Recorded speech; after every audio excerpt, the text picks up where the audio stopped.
Thursday की evening मेरी mom मुझे 7-11 स्टोर में कुछ स्नैक्स दिलवाने लेकर गई। मैं बहुत खुश थी। जब हम स्टोर में दाखिल हुए तो मैंने देखा स्टोर में इतना रश नहीं था। स्टोर में एक कैशियर जो अपना काम कर रहा था और एक मिडिल एज की औरत जो अपने घर की ग्रोसरी कर रही थी और एक आदमी जिसके हंसने का तरीका बहुत अजीब था। उसके दोनों हाथ उसकी फ्रंट पॉकेट में थे। उसके चलने का तरीका भी बाकियों से अलग था। वो अपनी आंखों से स्टोर को इस तरह देख रहा था जैसे कुछ तलाश कर रहा हो। मैंने उस पर इतना ध्यान नहीं दिया और अपनी शॉपिंग करने लगी। जब मैंने सर उठाकर देखा तो वो आदमी बिल्कुल मेरे सामने खड़ा था। वो मुझे अजीब तरीके से घूर रहा था। मैंने ऐसा इजहार किया कि मैंने उसको देखा ही ना हो और दोबारा अपनी चीजें देखने लगी।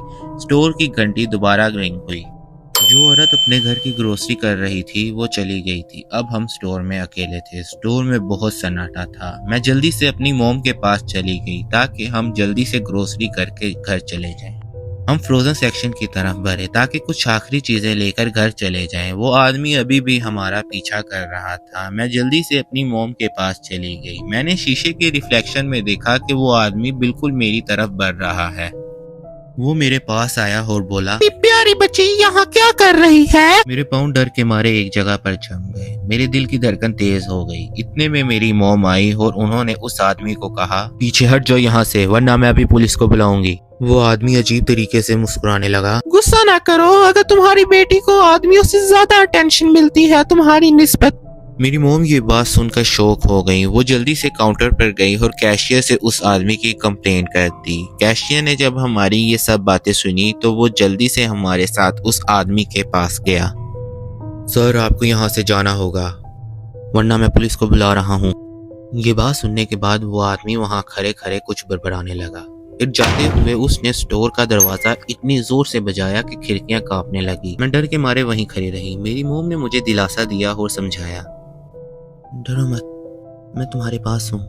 फिर हमने कैशियर को पैसे दिए। कैशियर बार बार हमसे माफी मांग रहा था और दरवाजे की तरफ देख रहा था कि वो आदमी कहीं वापस तो नहीं आया। मैं अपनी मोम के साथ बहुत खुश थी कि वो ऐसी सिचुएशन में मेरे साथ थी। फिर हम हंसते हुए बातें करते हुए मॉल से बाहर निकले। मैं उन्हें बता रही थी कि मैं भी बड़े होकर बिल्कुल आपकी तरह बहादुर बनना चाहती हूँ।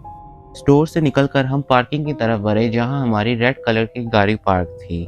मगर अभी भी मुझे कुछ ऐसा फील हो रहा था कि कुछ गलत है। इतने में एक वैन जो पार्किंग की दूसरी साइड पे खड़ी थी हमारी तरफ बढ़ रही थी और वहां आकर रुक गई। वैन हमारे पीछे थी और वैन का दरवाजा खुला। उसमें से दो हाथ मेरी तरफ बढ़े। ये वही शख्स था जो अभी स्टोर के अंदर था। उसने मेरा हाथ पकड़ लिया। मैंने उससे छुड़ाने की बहुत कोशिश की मगर छुड़ा ना सकी। चलो मेरे साथ। वो शख्स पूरी ताकत से मुझे वैन की तरफ खींच रहा था। मैंने खुद को बचाने की बहुत कोशिश की मगर बचा ना सकी। मेरे पाँव डर के मारे जमीन पर जम गए।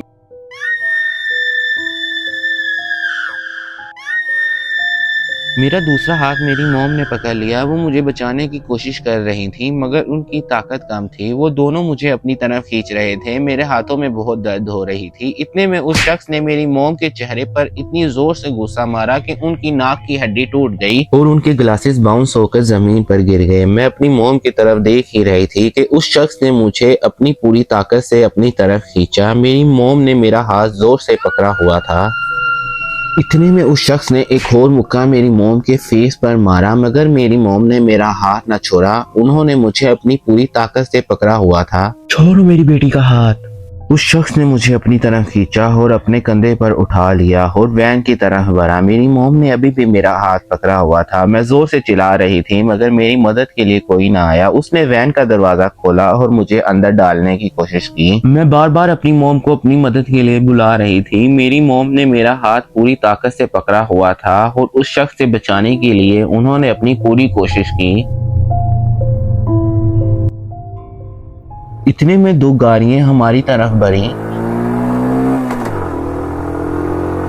जब उस शख्स ने दो गाड़ियां तेजी से उसकी तरफ आती हुई देखी तो वो परेशान हो गया। उसने जल्दी से मुझे जमीन पर फेंक दिया और अपनी गाड़ी की तरफ बढ़ा और वैन स्टार्ट की और जल्दी से वहां से भाग गया। मैं जमीन पर रो रही थी और बार बार अपनी मॉम को अपनी मदद के लिए बुला रही थी। मेरी मोम बहुत जख्मी हो गई थी। वो रेंगने की कोशिश करते हुए मेरे पास आ रही थी। इतने में कुछ लोग हमारी मदद के लिए भरे। उन्होंने मेरी मोम की मदद की और कुछ लोगों ने जल्दी से पुलिस को कॉल की। मेरी मोम बहुत जख्मी हो गई थी, उनके फेस से खून बह रहा था। उन्होंने अपनी पूरी ताकत लगाकर मुझे बचाने की कोशिश की थी। हॉस्पिटल में उनके फेस पर 20 टांके लगे और डॉक्टर ने बताया कि मेरी मोम की नाक की हड्डी टूट चुकी है। अगर मेरी मोम मेरे साथ ना होती तो शायद आज मैं आजाद ना होती। पुलिस ने जब पार्किंग की सीसीटीवी चेक की तो उसमें नजर आया कि वो शख्स मुझे जबरदस्ती अपनी तरफ खींचने की कोशिश कर रहा था और मेरी मोम मेरी मदद कर रही थी। सीसीटीवी की बदौलत उन्होंने उस शख्स को गिरफ्तार कर लिया। वो अभी भी अजीब तरीके से मुस्कुरा रहा था, उसके चेहरे पर कोई पछतावा नहीं था। मेरी मोम ने मेरी अपनी जान से ज्यादा हिफाजत करने की कोशिश की। आज भी अक्सर रातों को मुझे उस शख्स की डरावनी हंसी याद आती है कि वो किस तरीके से मुझे जबरदस्ती पकड़ कर लेके जाने की कोशिश कर रहा था और मेरी मोम ने मेरा साथ दिया जो आज मैं सलामत हूँ।